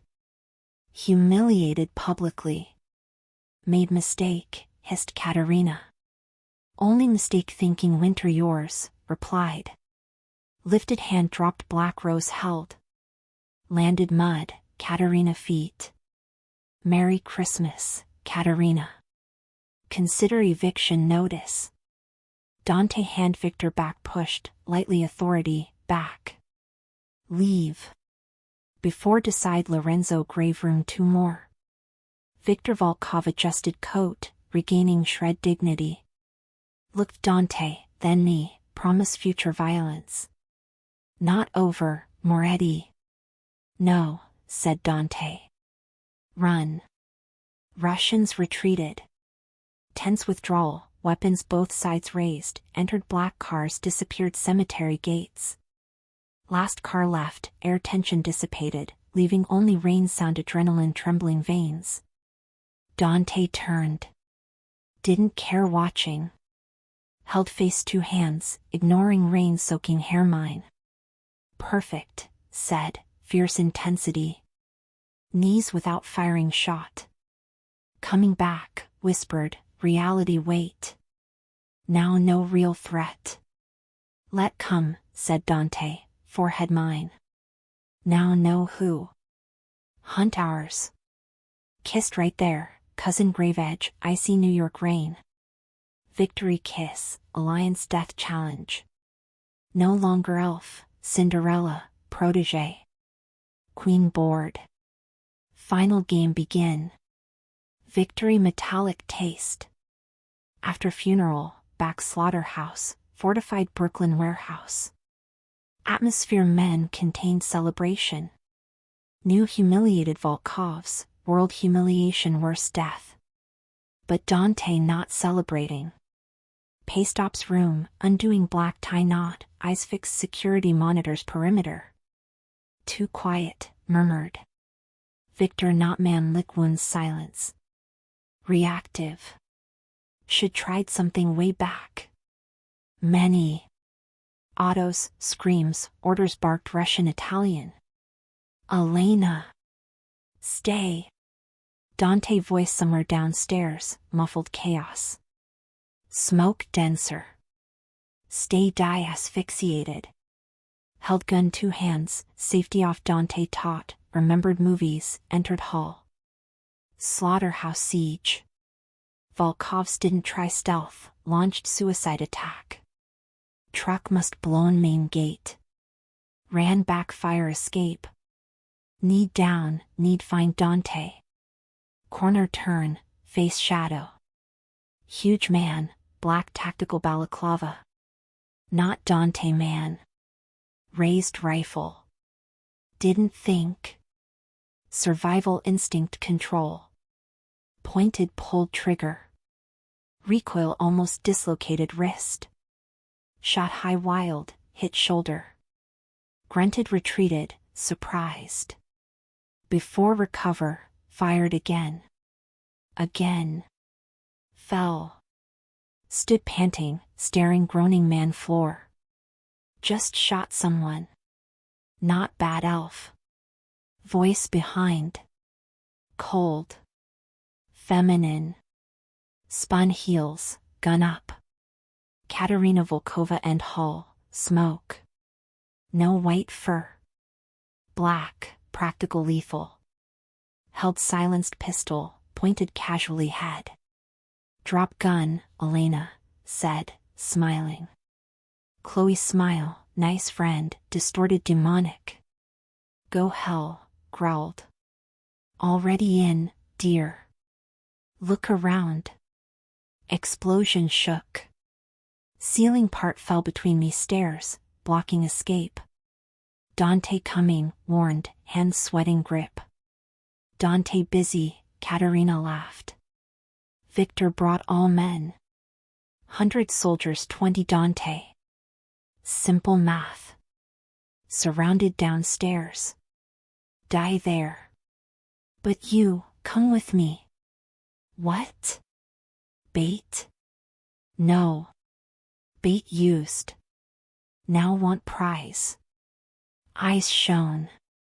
Humiliated funeral. Made look weak. Victor wants you. Wants break pretty thing Dante Moretti loves. Horror words new courage wave. Not taken. Prefer die here. Pointed head. Katerina faster. Didn't shoot me. Shot fire extinguisher wall beside. Cylinder exploded white chemical cloud, blinding instantly. Screamed, covering eyes, coughing. Gun kicked hand. Blow stomach doubled over. Blow pistol but temple, world spin black. Last heard, darkness swallowed, Dante voice screaming name, pure agony sound far away, other life. Elena. Then Katerina whisper ear, sweet dreams, Cinderella. Clock struck midnight. World fire blood. Killed 6 men 5 minutes.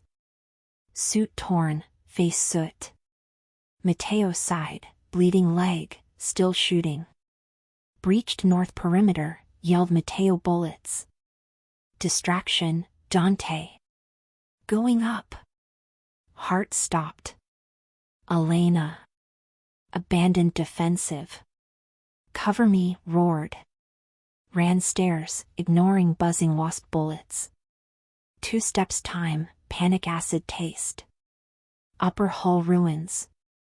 Whole ceiling. White chemical powder floor grotesque fake snow.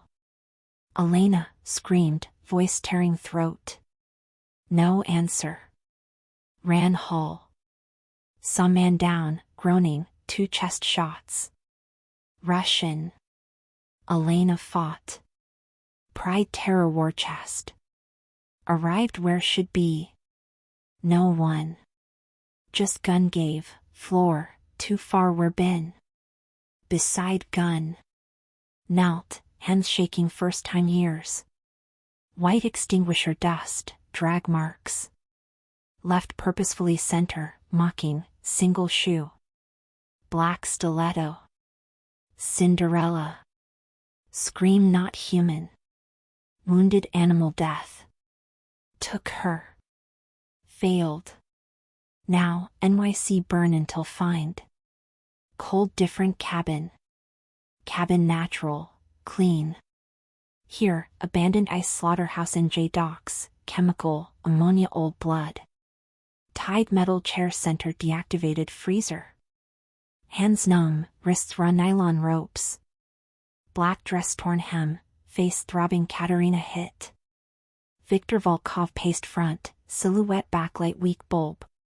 Not coming, said Victor, wiping blood forehead cut warehouse attack. Dante pragmatic. Nose trap. Cut losses recruit new mistress tomorrow. Don't know him, whispered, mouth iron taste. Coming. Burn all you inside. Katerina, sitting crate, laughed. Sharpening hunting knife rhythmic unnerving. Romantic. Cinderella thinks prince saved dragon. Forgot one thing, dear, story, prince also monster. Why win, replied, staring. Cruel ambition. Cruel necessity. Difference. Victor stopped. Head tilt, dog whistle distant. Here? Silence. Then muffled sound. Thump. Thump.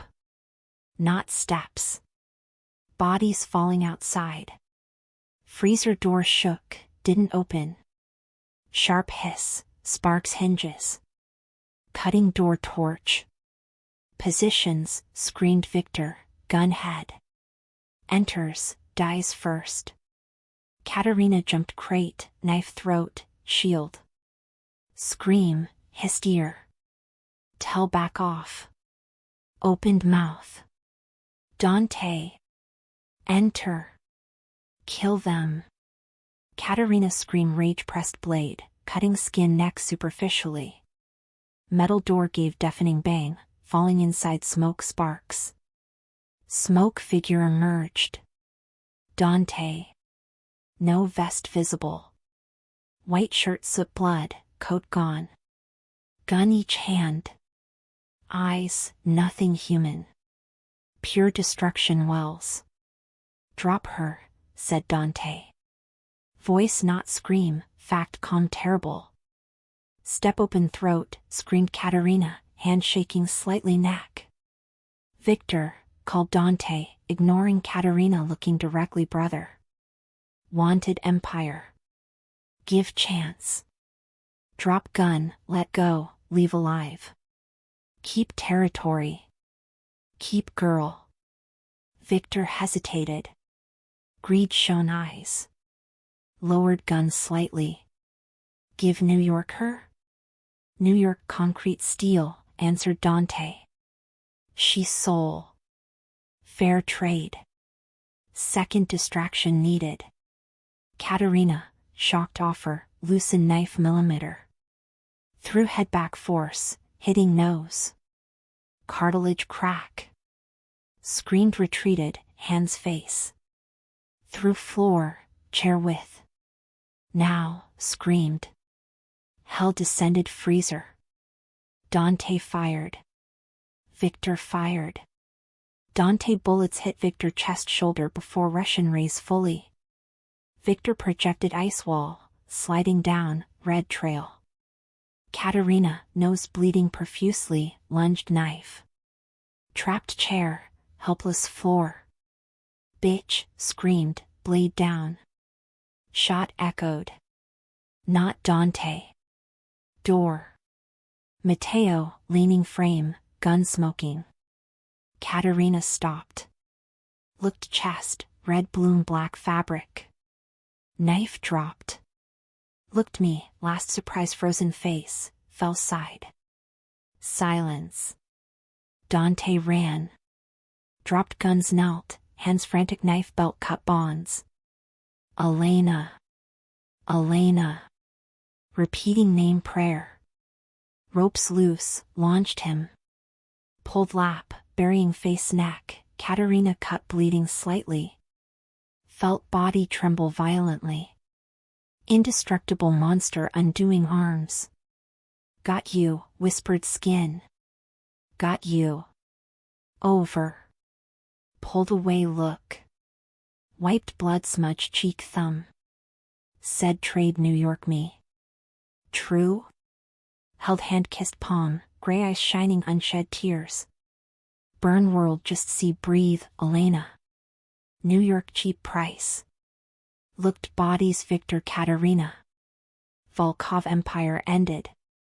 Winter ended. Home, said, forehead his. Father visit Christmas restart. Dante stood, picking up weight nothing. Walked out freezer, passing Matteo, nod respectful. Outside dawn breaking. Sun rising Hudson, painting gray water gold. Air cold, first time days, didn't feel ice. Arms wolf, finally taking home. Epilogue, 1 year later Rockefeller Center tree shone 30,000 lights, real party obsidian hotel penthouse. Balcony, watching snow fall gently city. Green emerald dress, homage first night, pure silk custom Milan. Strong arms behind. Dante chin shoulder. Catching cold, Signora Moretti. Smiled, turning diamond emerald ring finger. Thinking. What? Asked, kissing cheek. Last year. How much changed? Turned arms. Father called morning. Loves Florida house bought. Rheumatism gone. said son good. Dante adjusted necklace. Not heavy collar last year. Simple gold chain snowflake pendant. Reminder destroyed united. Business? Asked, knowing vague. Calm. Smiled, predatory smile now just me. No one dares challenge Moretti family. Say boss wife dangerous him. Say toppled Russian Empire pen lost shoe. Laughed. Exaggerated. Maybe. Serious, eyes searching. Happy, Elena? Honestly? Looked ballroom, glass doors. Full people, family, friends, associates. Mateo laughing new girlfriend. Warm, safe. Happiness not luxury, power. Man front, learned love Christmas someone share. Took hand placed belly, flat, secret 6 weeks. More than happy, Dante. Think, year, need one more gift under tree. Dante eyes widened. Understanding dawned face, pure wonder never seen, conquered city. Elena.